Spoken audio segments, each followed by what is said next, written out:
Andy originally trained as a veterinary surgeon, so before moving into clinical research and pharmaceutical development based in Switzerland. So I find that's an interesting, well, you should never work with children and animals. Well, he's probably done both. Whilst in industry, he completed a graduate diploma in bioethics and various postgraduate management and finance qualifications.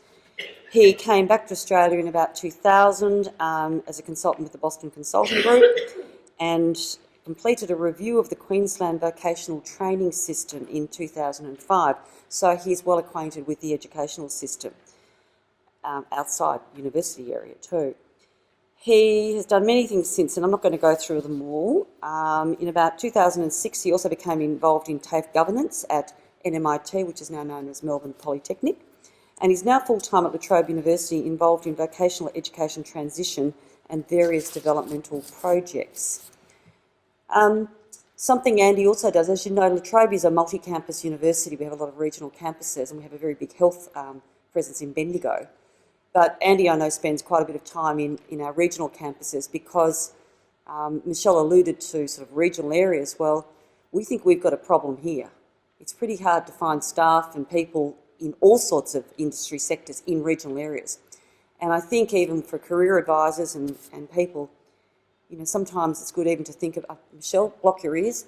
It might be that we're trying to encourage kids to think about moving into other areas as well. It's not all, doesn't all have to be in the city. No, she's saying no, but it might well be. Anyway, let me welcome, please welcome Andy. He's going to cover alternative pathways into La Trobe health programs and examples of innovative health and education partnerships. So, welcome Andy. Thank you. Thanks, Sue. And just talking about that regional challenge before I start. The real challenge regionally is the participation rate in post-school education is half of what it is in the metropolitan areas. So, now when Michelle's talking about the workforce challenges, down here, at least there's a pipeline of students coming through to fill those roles. In regional Victoria, there just isn't the pipeline flowing through the system, and a lot of what I'm going to talk about in some of these examples has been driven out of this low participation rate, and how do we actually resolve that in our regional campuses, but it's equally applicable down here. So I'll talk about that a little bit later. Thanks. So what I want to do today is talk about some alternative pathways into university, but also potentially other opportunities to follow different pathways to ultimately get to the same conclusion. So I'm going to very briefly touch on the early pathways, so how do we engage with schools and how do people get into university starting at the schools level, but I won't spend too much time on that. But there are experts from La Trobe in the room, so I think Alison and Michelle and so on are here. So if you want more detail on those programs, I'll direct you to them or when we're having a panel discussion if they want to jump in and talk about that in particular. But just to start with the schools program, we have a program that's been really quite well developed, and there's brochures out the front that I think some of you have picked up, and I think there are a number of schools who are participating in these programs are actually here today.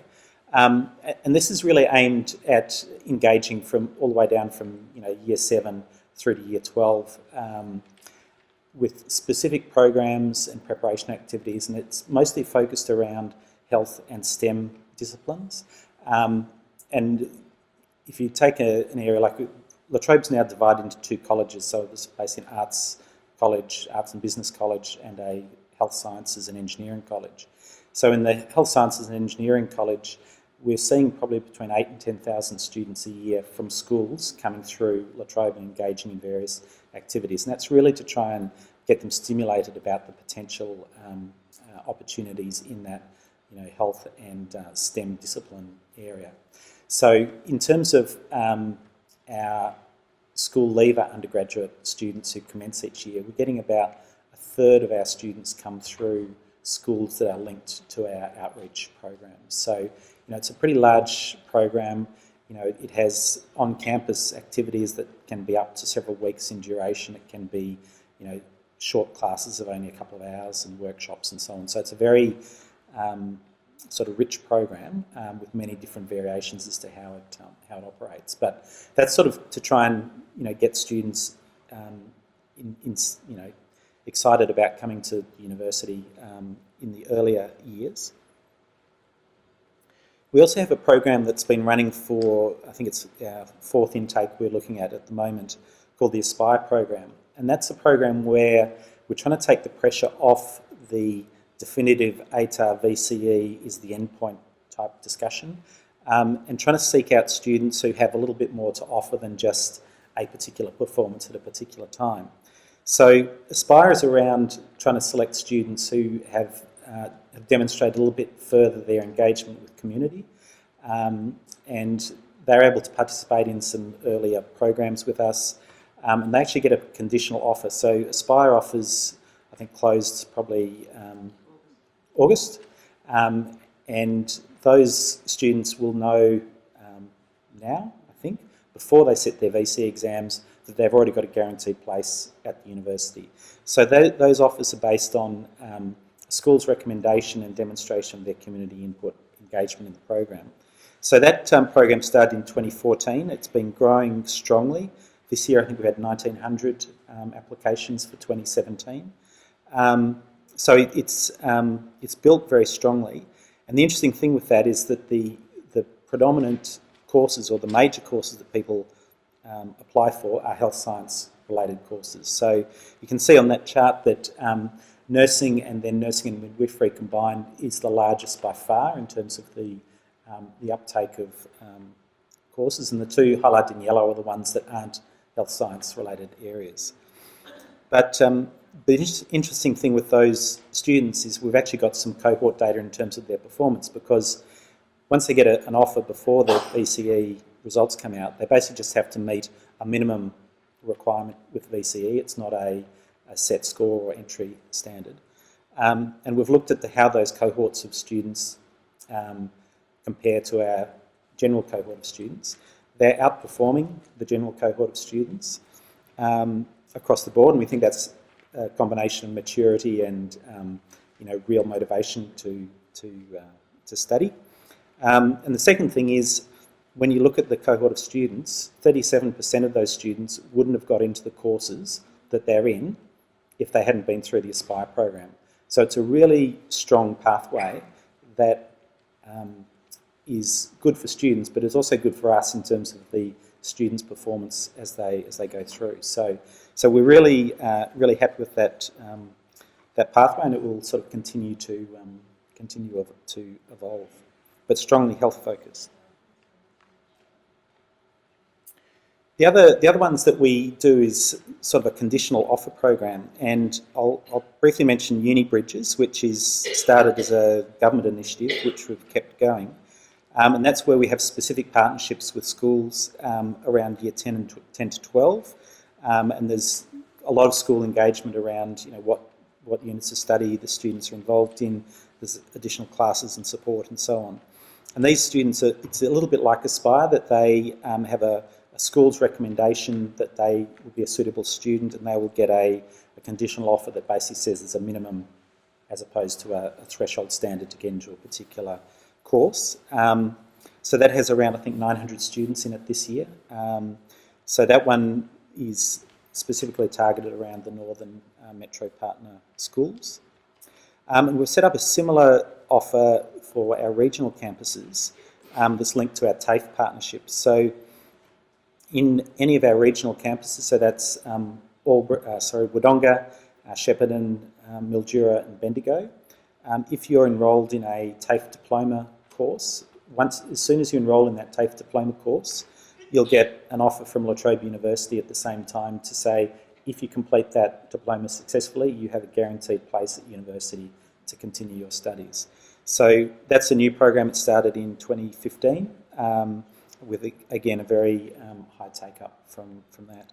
We don't have longitudinal data yet on the performance of those students, but we do know from our other TAFE pathway programs that generally students who have completed a vocational diploma at TAFE do slightly better than our general undergraduate entry students in their courses. So again, they're quite interesting pathways to get in.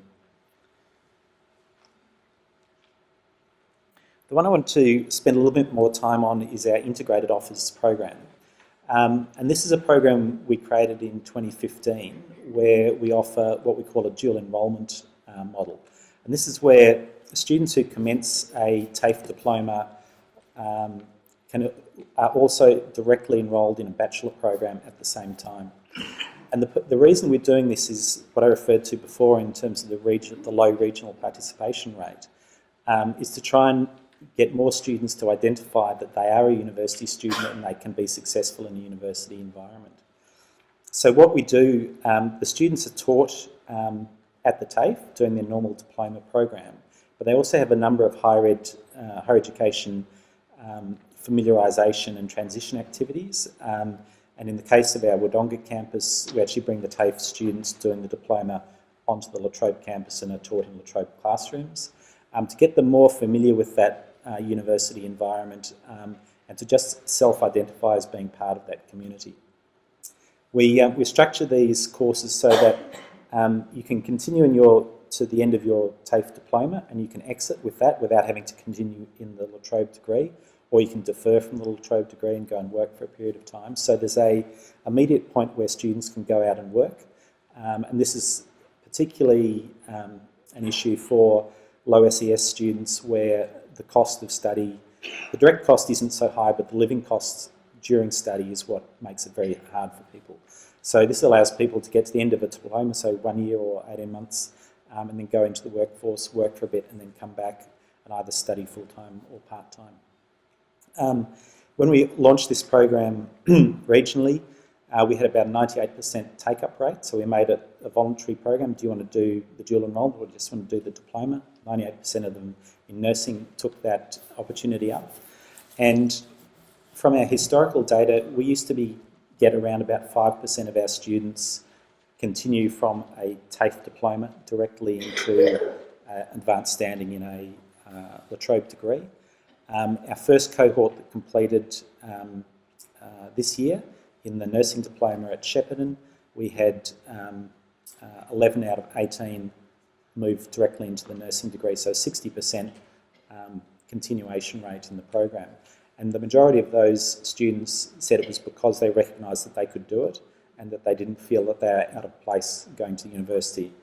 And in the regional campuses, the TAFE Institute and the university are co-located in most cases, so it's not a huge step for them. It's not like jumping from, over in Broadmeadows into Bundoora or something like that. So that program had really strong initial results with GoTAFE in Shepparton. So we expanded that program out this year, so it also includes Bendigo Kangan. So at Moonee Ponds, we're doing the nursing diploma program at Moonee Ponds.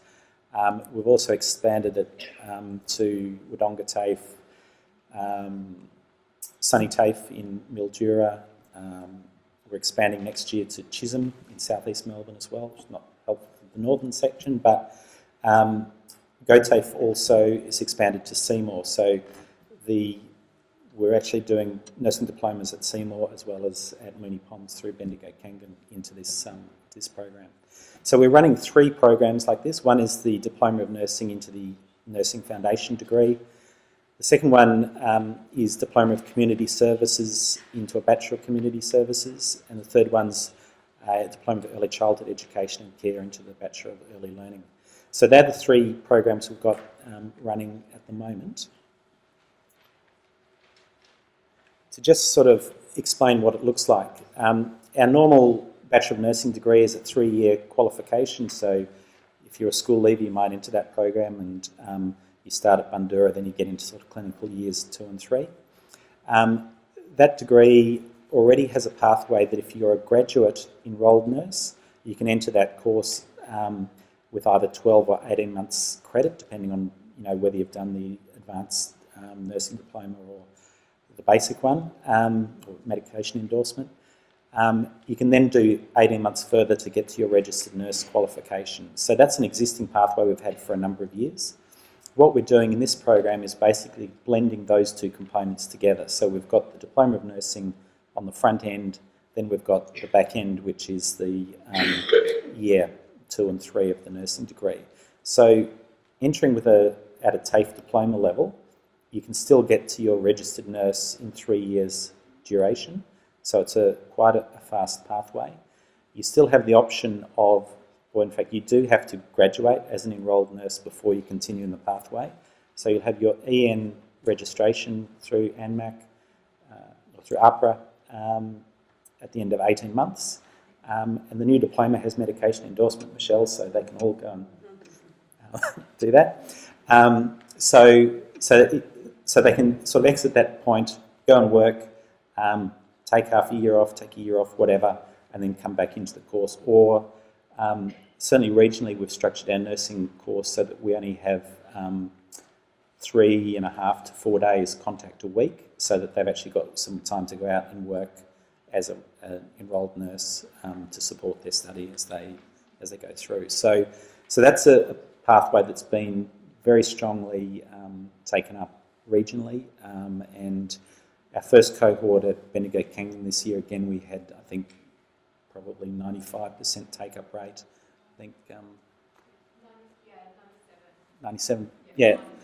So high take-up rate, and I think we've got around about, was it 48 students? No, it's more than that. Yeah. 60. Yeah. 70 in Moonee Ponds, yeah. So again, you know, if we're getting those sort of anywhere between 30 and 60% continuation in the nursing course, the challenge for us is to find the placements for the years 2 and 3 sort of thing, which I'm sure Michelle will continue to help us out with. So that's been a really, really strong program. So that one prompted us to build the community services pathway. So this one, we've basically taken our Bachelor of Human Services, Master of Social Work 4-year degree and created a version of that which is a Bachelor of Community Services that has the Diploma of Community Services on the front end of it, and then 2 more years, so year 2 and year 3. In that particular model, we've built in an associate degree exit point, so they can exit with a diploma, go out to work. They can do 1 more year and exit with an associate degree, go out to work. 1 more year, exit with a Bachelor of Community Services. They can also, if they really get into it, they can then transfer into the Human Services Masters program. So they'll be able to finish with a social work qualification, so the Masters program in that, it's actually a 5-year program because community services is roughly an 18 months to 2-year diploma. That one we're going to develop further probably next year, and that the final part of that structure is shown as electives. We're going to build some specialties in disability and probably family violence as a major. So we'll have a Bachelor of Community Services with a major in disability or family violence. So we're trying to create these more interesting pathways to bring people through into the programs. So students who don't necessarily qualify to get into our Bachelor of Human Services Master of Social Work program can go into a Diploma of Community Services, and having achieved that, that will satisfy the university entrance requirements to continue on. So again, it's building on that cohort of motivated individuals who won't necessarily at first blush get into the course that they want to do, but this gives them an alternate pathway to get in there.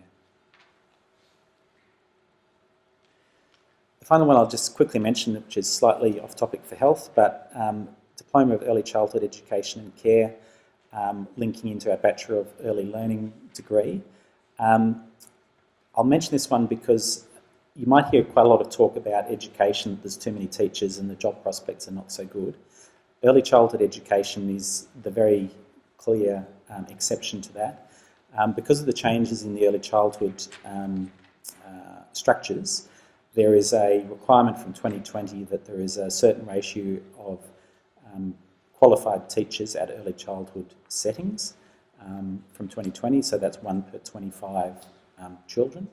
So there's a shortage of around 17,000 qualified early childhood teachers out there at the moment, and so closing that gap is not something that happens quickly, and it's actually quite challenging for universities to find masters and above qualified early childhood educators to teach into these sorts of courses. So it's a really interesting program, and that one is specifically designed so that you do your early childhood education diploma, you go to work in an early childhood setting, and you must be employed full or part-time in an early childhood setting to actually do that degree. So it's a fully online degree that assumes that you are working in a childcare setting. So it's actually one of probably our most affordable degrees to do, because you have to be working to do the degree. So so that one we launched again in 2015, and we're expanding out to Bendigo Kangan next year. So so that's that one. And just finally on pathways, I should mention also that Trobe Melbourne, which is an affiliate business on the campus here, also has a pathway they deliver a Diploma of Health Sciences and a Diploma of Bioscience, and that has pathways into a whole range of our health science degrees. Basically, if you complete any of those diplomas, you can go directly into the Bachelor of Health Sciences. If you want to go into one of the specialist areas, like double degrees in speech pathology or physiotherapy or whatever, there is a grading that you have to achieve within that to get into those programs. But that's another alternative pathway. Quite a lot of international students going through that path, but it's also open to domestic students that may not qualify directly to come straight from school into La Trobe. So I was going to leave it there so that we can get on to the panel discussion. Thank you, Andy, and you may like to just stay up here unless you've got to go back. Thank you very much, Andy.